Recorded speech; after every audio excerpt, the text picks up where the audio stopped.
Good morning, good morning, good morning. Pinch punch. It's first of the month. It's April 1st. It's the morning blast with myself and Mr. Michael Brown. As usual, we will jumpstart your trading day with an explosive daily market preview. But before we do, I better get the legals out of the way. As usual, nothing discussed on this basis session constitute trading or investment advice or infers any kind of endorsement by PIQ or indeed that of the hosts, which, as you know by now, is myself, Mr. Ryan Paisley, and of course, Mr. Ranty Michael Brown. Good morning, Ryan. Good morning, everyone. Good morning. How are you? I'm in quite a buoyant mood this morning. I've had a little bit of a career highlight today. Oh, go on. I have managed somehow to get quoted by Bloomberg describing the recent, or the outlook, I should say, for gold using only lyrics from the famous Spandau Ballet song. Tell me more. My mouth is agape. I know. What, So was mine when I saw it this morning. But so what's the quote? I will dig it out. I'll have to go and find Oh, it again. But okay, I'll find it. I'll find it. God. yeah, if you search Pepperstone on their site, you should be able to find it.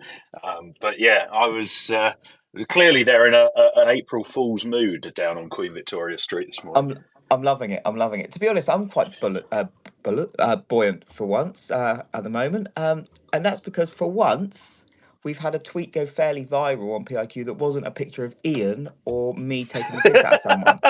We've had a genuine headline go viral, which never ever happens. The only tweets that seem to do well for PIQ are ones where I'm posting random videos or pictures of Ian.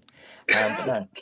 So weird things Well, are happening, mate. Maybe it's just a big setup. Maybe we're both being set up on like some kind of long scam. I don't know. But oh God, I anyway, wouldn't rule it out. I would rule it out. Anyway, Crack let's on. capitalise on our good mood and crack Yeah, on. go for it. Morning, everybody. Start of the second quarter this morning. We are, of course, 25% of the way through 2025. Although, to be completely honest, it feels like the first 3 months lasted for about a decade. Of course, happy Liberation Day Eve to everyone as well. Market participants continuing to focus on the impending tariff storm that we have coming our way tomorrow. In terms of trade yesterday, though, it was an incredibly choppy day. We started off with some fairly significant risk aversion across the board. Treasuries rallying across the curve, gold trading around 1% higher to fresh record highs, and stocks slumping on both sides of the Atlantic. But that risk aversion did pair as the day progressed with some fairly significant buying coming into the equity space after the European close. And yes, I am going to blame this on end of month and end of quarter rebalancing flows, particularly as stocks have rather come off the boil a little bit to start the new quarter and the new month this morning. As a result of that demand, the S&P 500 did end the day around 2/3 of 1% higher yesterday, pairing a decline of about 2% on an intraday basis. But that wasn't enough to stop the S&P from notching a monthly decline in March of about 6%, which is the worst month since December of 2023, and actually marks the first run of back-to-back monthly losses since the autumn of that year. While for the quarter, the S&P 500 lost about 4.5%, while the Nasdaq 100 lost just over 8%, both of those being the biggest quarterly declines since 2022. So all rather grim in terms of equities. And of course, we will wait and see whether that continues into the new quarter that gets underway today. As I said, some haven demand across the Treasury curve, although that paired as the day progressed, with the 2-year ending the day about 2 basis points lower, having rallied by about 7 basis points intraday. While the dollar also gained some ground into month end, with the dollar index rallying to a high of about 104.50, cable testing and briefly breaking below the 129 mark. The same with the euro and the 108 figure, sadly. And just worth flagging the moving crude as well. We saw WTI rally about 3% yesterday, trading as high as $71.50 a barrel, with front contract printing 5-week highs. Yes, Ryan, that is peak Mike Brown. In terms of news flow yesterday, to be honest with you, I'd almost say it was suspiciously quiet. President Trump not. Well, I know, I feel like I've tempted fate now. But there wasn't particularly much by way of impactful headlines to drive markets yesterday. We did hear from the White House press secretary, though, who confirmed that the reciprocal tariffs that we are expecting tomorrow will be announced as part of an event or a press conference in the White House Rose Garden, with Treasury Secretary Scott Bessent confirming that that would take place at 3 o'clock tomorrow afternoon Eastern Time, or 8 o'clock tomorrow evening here in London. Firstly, that's a bloody annoying time because it's an hour before the market closes. And secondly, it is clear that Trump is going to try and revel in this as much as he possibly can.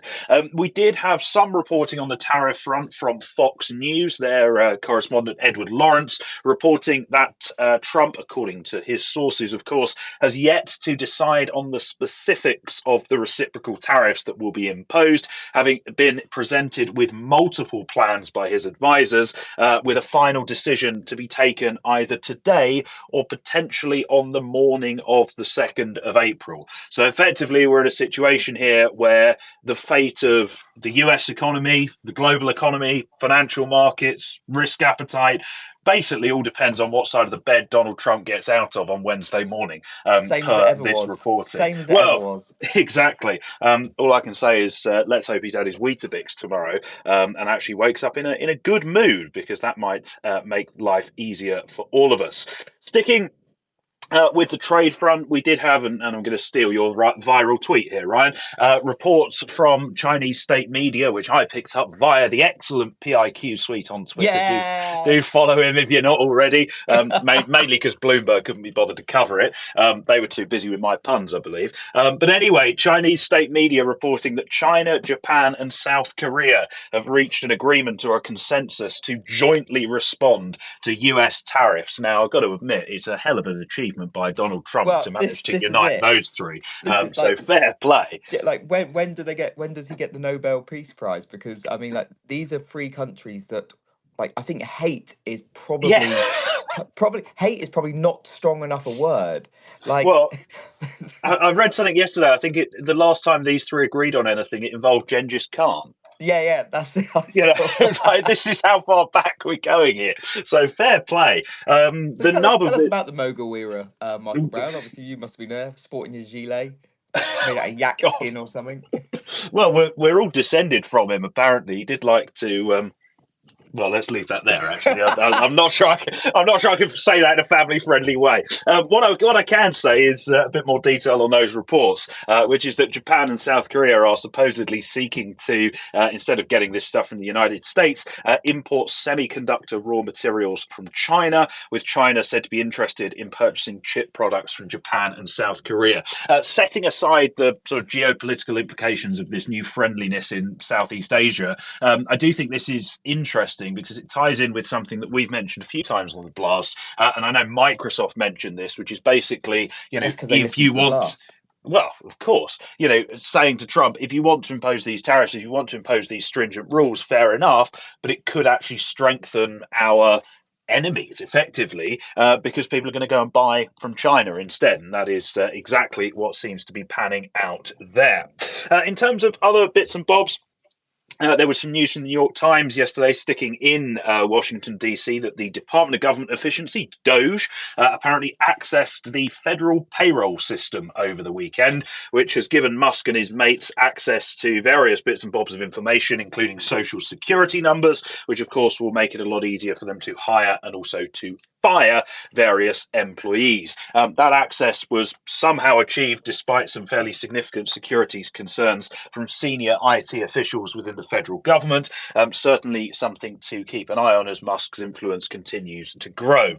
Remaining in the political space, but on this side of the pond, news out of France yesterday, which is On that Marine Le France. Pen, of course, the leader of the National Rally, she has been found guilty in an ongoing court case which involves the misuse of EU funds. Now, this relates to, she was accused and clearly found guilty of diverting around €3 million of EU Parliament funding that was instead used to pay staff based in France. Now, the issue with this is, if you are a politician and you receive funds from the EU Parliament, that funding can only be used, the stipulation is that can only be used for people working solely on EU EU matters, not on domestic political projects. And that is what Le Pen has fallen foul of. And the penalty is very, very severe indeed. She has received a 5-year electoral ban, which is applicable immediately. So that counts her out of the French election in 2027.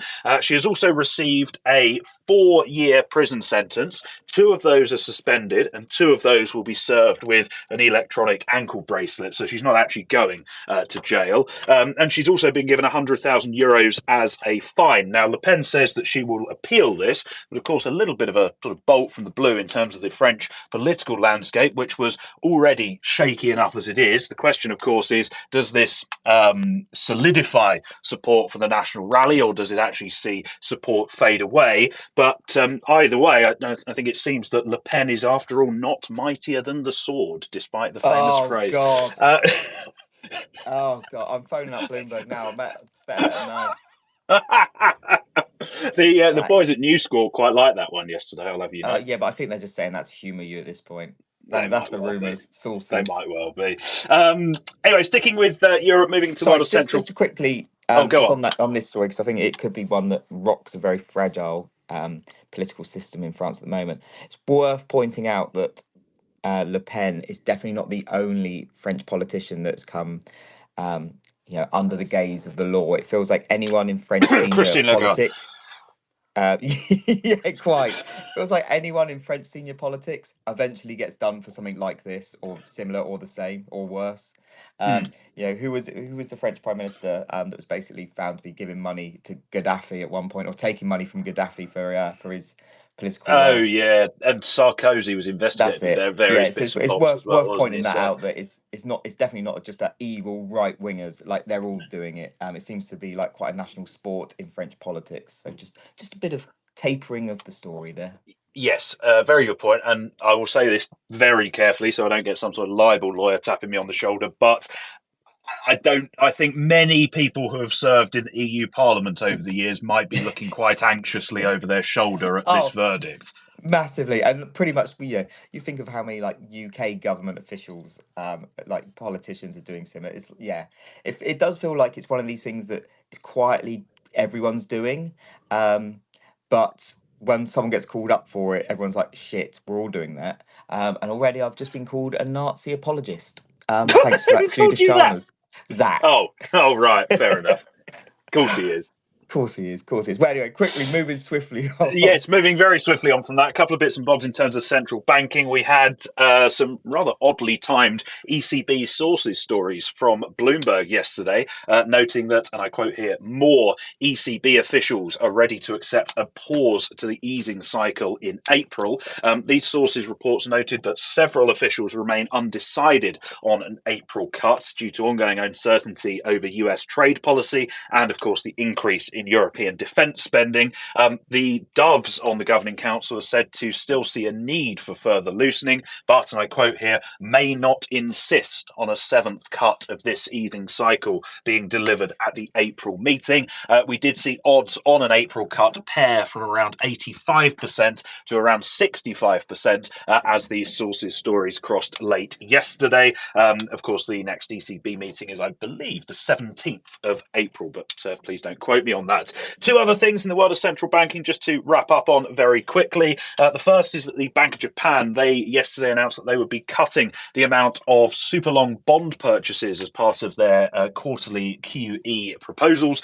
This is very much in keeping with the BOJ decision from last year that they will slow the pace of QE by 400 billion yen per quarter until the first quarter of next year. But it is the first time since January of last year that purchases of bonds between 10 and 25 years in maturity have been cut. And I think many participants have taken this as just another signal of the BOJ continuing to normalise policy and potentially also a nod towards another rate hike from the BOJ sooner rather than later. And lastly, from me this morning, just to wrap up, policy decision that we had overnight from the Reserve Bank of Australia. The RBA holding rate steady at 4.1%, bang in line with market expectations. The guidance pretty much unchanged, noting that they will continue to rely upon incoming data to guide their policy decisions, with Governor Bullock also very, very non-committal at the post-meeting press conference, noting that a rate cut was not discussed explicitly at today's meeting.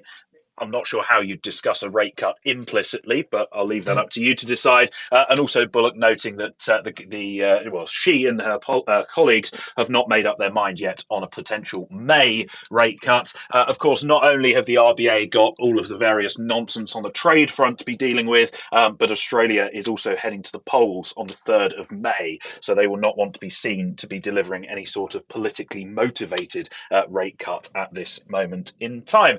And that, for the moment, is all from me. Very good, very, very good. Thank you, Mr. Michael Brown. So it's just some overnight news roundup from myself, courtesy of Zach, and our overnight news roundup publication that we put out on Substack, on Twitter, and such like, which will go out shortly after this. Also, before I go further, quick shout out to Cam for the crypto blast later on, which will be coming up probably about 10:45, but need to confirm that. And also the grain market blast with the amazing Angie at 2:15 UK time. But getting underway before we go back to Michael and get some headlines flinging your way. Obviously, as Trump has said, he'll be, quote, very kind on tariffs this week, yet universal tariffs may still be on the table. Again, as me and Michael Brown have alluded to, and well, not alluded to, we basically told you straight to your face, we're going to see headlines right up until, the clock strikes 12, and then we're going to probably see more headlines after Liberation Day. So anyone expecting a quiet time on the headline front after Liberation Day, you're going to be very disappointed. Plus, automakers are obviously bracing for impact, and Intel's new CEO unveils a leaner vision. But let's crack on. Top macro stories, obviously, it's tariff uncertainty. First up, President Trump's broad tariff policy remains in flux on Sunday. He teased an announcement maybe tomorrow night or Wednesday, saying he'll be very kind, relatively speaking. Treasury Secretary Bezant confirmed a reciprocal tariff plan is coming on April 2nd, urging that other countries to lower tariffs, end currency manipulation, and help cheap loans. The currency manipulation quote here, I think, is quite poignant because there are a few countries, as we know, that the US maybe haven't even officially deemed as being manipulators of their currency, such as the Swiss and whatnot. But maybe we could be cracking down on that. And also the Chinese made a comment over the weekend, I believe it was, saying that, on talking about yuan defense, which, is manipulation. But the key points on this is the White House published a 2025 encyclopedic list of foreign barriers. Surprisingly, it didn't list EU VATs. Again, me and Michael did say that VAT would be a very hard one to try and push through. So tapping ourselves on the back for that one. Focusing instead on digital taxes, which the EU do love. And carbon border mechanisms. Trump also said he doesn't care if auto manufacturers raise prices post 25% auto tariffs, expecting consumers to buy American cars regardless, American-made cars, obviously, regardless. Meanwhile, White House aide Navarro claims these tariffs could rake in 600 billion, with a B, yearly. Critics obviously disputing that figure. Oh, actually, can I just Yeah, mention that of course you can. there's been a little bit of what can you call it? Sort of 4D chess going on, I suppose, whereby Navarro, as you said, talking about how reciprocal tariffs might raise 600 billion. Yeah, He said in an interview, I mean, it feels like years ago, but it was probably last week, that a flat universal 20% tariff would also raise 600 billion. So a yeah. lot of people have put two and two together and Hang probably on a reached second. five by saying that, it's just going to be a flat levy. Yeah. No, yeah. There's a lot going on. Meanwhile, I'm stuck at checkers. Well, actually, that's putting it politely. I'm stuck on snakes and ladders. To be Yeah, well, brutal, yeah, I was going to snakes say. and ladders and tic tac toe is more my ballpark. But yeah, cracking on. Elsewhere in Washington, behind closed doors, President Trump hinted that Elon Musk may soon return to his company full time, suggesting that the Doge department might be scaling back. Commerce Secretary Lutnick could withhold CHIPS Act grants unless companies pledge bigger US investments. On this, I think you got a feel for like the chip manufacturers such as Intel and some of the like TSMC, because like they've stepped in and they've thrown hundreds of billions at like these US plants, mainly to when a lot of them to bail out Intel, who got Mm. obviously awarded a massive fund via the Chips Act, a massive grant by the Chips Act that actually then said, actually, it's all right, you're giving us the money, but we've got nothing to make. So a load of these like Asian chip manufacturers stepped in and said, okay, well, we'll buy production off you, or we'll help out with the with the manufacturing there, and they're still being told, actually, you need more, or else we're still going to pull the plug. Mm. So it's a bit of an odd one on that one. I'm Two sure. major. I'm Go sure on. Tom Talks Cars is typing up a research note into that as Oh, we speak. absolutely. As we well, maybe he's using AI. Maybe he's locked in this morning with AI. Two major Michigan business groups begged Trump to scrap auto tariffs, predicting major price hikes and supply chain chaos.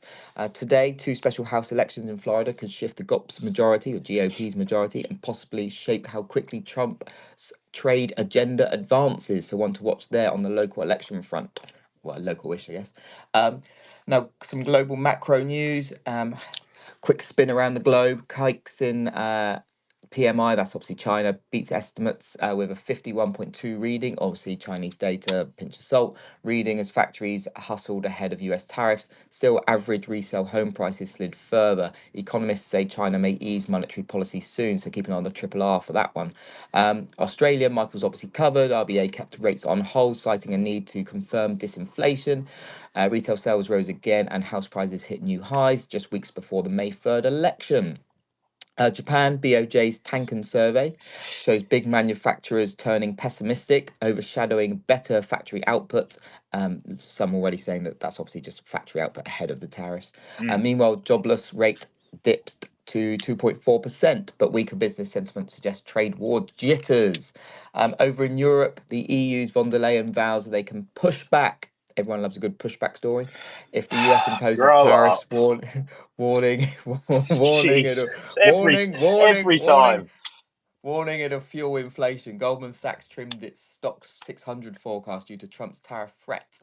In the UK, house prices stalled in March, according to Nationwide's housing survey, as stamp duty holiday ends. But new data shows job vacancies at a 3-year high. Yeah, I'm not surprised because it's fucking expensive to hire people in the UK now. Hmm. A possibly bright spot for the economy. I don't agree with that. What? Sorry. What? Hang Meanwhile, on. Who the fuck has written that?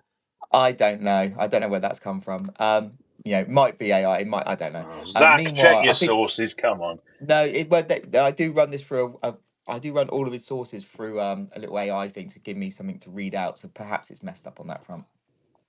But no, I don't know. I'm sure Zach will be messaging me any second. Meanwhile, a senior UK Treasury official is optimistic about private financing for the Sizewell C nuclear project by June. Some geopolitical headlines now, or some stories on the geopolitical front. China held large scale drills around Taiwan, denouncing independence efforts. The US de facto embassy calls China's actions irresponsible. We've also heard that with all these anniversaries and stuff coming up with Taiwan independence, we could see further kind of war games and such. President Trump plans to visit Saudi Arabia, Qatar, and possibly the UAE very soon. Talks with North Korea might be revived. Trump says he's open to doing something with Kim Jong Un. I wonder if Dennis Rodman will be sent back over. Oh, Um, do you remember that? yeah. That's why I chuckled. I'd totally forgotten when Dennis Rodman suddenly became the sort of special envoy to North Korea and Kim Jong Un's best See mate. that's the only reason I think people, yeah, this is what we want from Trump. These kind of out the box thinking, bringing Japan, South Korea, and China together, sending over some, like, I don't know, sending over some American football star next over to South Korea. Obviously, the basketball star before. It's all kicking off. Trump also hopes that Putin follows through. No one likes that, to end the Ukraine war, and may skip with the threatened second tariffs if that happens. And some corporate moves, major corporate news, AI or OpenAI. SoftBank is leading a up to 40 billion with a B in funding for a for-profit offshoot, valuing ChatGPT's maker at 300 billion. Intel, I had a case of the Lutniks then. Intel's new CEO pledges a leaner strategy, working closely with engineers to shape new products. Tesla saw French sales slide further for a third straight month in March, overshadowing decent global deliveries. Meanwhile, TSMC may begin 2 nanometer mass production at 2 Taiwanese fabricators by year end, fueling Q3 and Q4 growth. Boeing is slowing 737 MAX production to 31 planes a month to avoid assembly line disruptions. And finally, Hooters, ironically, filed for bankruptcy as consumer taste shifted while many restaurants face cost pressures. So, yeah, apparently Hooters definitely one has popped on that one. Got tits up, hasn't it? Yeah, really. I see. I was refusing to say that because I was going to get told off. Well, yeah. I mean, you're going to tell me off as well, but oh well. Never. Are you done? I am done. Back to you in the Good, studio. good, good, good. Right, in terms of today, then, it is, of course, the first day of the month, which means it is manufacturing PMI day. We have the final figures from the Eurozone due in 4 minutes and 15 seconds, with the index set to be unrevised at 48.7. And then at 9:30, the UK manufacturing PMI, that's also expected unrevised at 44.6. Of much more interest than that, though, will be the latest Eurozone inflation data. That is due at 10 o'clock this morning, where headline CPI is seen rising by 2.2% on an annual basis in March, a modest slowing from the 2.3% that we saw in February, while core inflation, that's also seen slowing to 2.5%, down from a prior 2.6%. As I alluded to earlier on, the market has marginally trimmed its chances of a 25 basis point cut at the April meeting, now seeing about a 2/3 probability of such an outcome, while pricing about 60 basis points worth of cuts by the end of the year. Also at 10 o'clock this morning, we get February unemployment data from the Eurozone. That figure is expected unchanged from January at 6.2%. Into the afternoon in the United States, the North American session, we do have the latest JOLTS job openings data. Job openings expected at 7.68 million in February, down from a prior 7.74 million. Of course, this data is a little bit stale, but nonetheless, it will attract some attention, particularly given ongoing jitters and concerns over a potential slowdown in the United States economy. And we also at 3 have the latest ISM manufacturing PMI data, with the index there expected to dip back into contractionary territory at 49.5 from a prior 50.3, with focus also falling on the employment sub-index ahead of the non-farm payrolls data due on Friday. Oh dear. Excuse me. Oh, if I can make it to the end here. if I can make it to the end of this bloody program, it'd be a miracle. In terms of other bits and bobs to keep an eye on, a few central bank speakers due to hear from the heads Barkin, as well as the ECB's Lagarde, Lane, Cipollone and Vujic, although most of those are speaking on AI, as well as the Bank of England's Megan Green. She is speaking in about a quarter of an hour's time. And of course, focus will also fall heavily on the issue of trade. Today is the date when all of these various federal agencies are supposed to be reporting back to President Trump on the studies that they've been conducting into the trade practices of the US's trading partners. And then, of course, tomorrow is Liberation Day, with the whole reciprocal tariff plan an announcement due to be on its way. But of course, there is the potential for Trump to be posting on Truth Social, journalists to be trying to tap up their sources and get the inside track on what's going on. And I believe Trump is also due to be signing some executive orders at 3:30 Eastern time, which is of course 8:30 London time. That event is closed press, but do bear in mind that we may get some comments on that front throughout the day. So although the data docket is busy, particularly during the US session this afternoon, it will be another day of headline watching, really, as we await whatever the hell might come tomorrow. No better time to sign up to PIQ if you don't already. Headlines everywhere. Indeed. Follow them all on PIQ. We're actually doing an April deal, which is if you go to, I'll put it up in the pin tweet when that goes up in a minute. But basically, you're getting 3 months free access to the high IQ tier on the web desktop version, not the mobile version, because we don't have a tier on that one. But yeah, so that's worth £90. Get involved when you can. Once they're gone, they're gone, but limited number. But yeah, I'll put that up on the pin tweet. But Mr. Michael Brown, thank you so much for today. You're an absolute star. I'm so glad you're finally getting the international recognition you fully deserve. Listeners, thank you as always for tuning in. As I said, check out Cam's Crypto Blast, which will come along fairly shortly. Big ups to Zach for the overnight news roundup. Angie and me will be doing the grain market blast later on. And at some point, no doubt I'll be on Twitter. But guys, thank you so much for listening in. Michael, thank you as always. A pleasure as always also. We'll see you tomorrow. Indeed. Bye for now. Bye for now.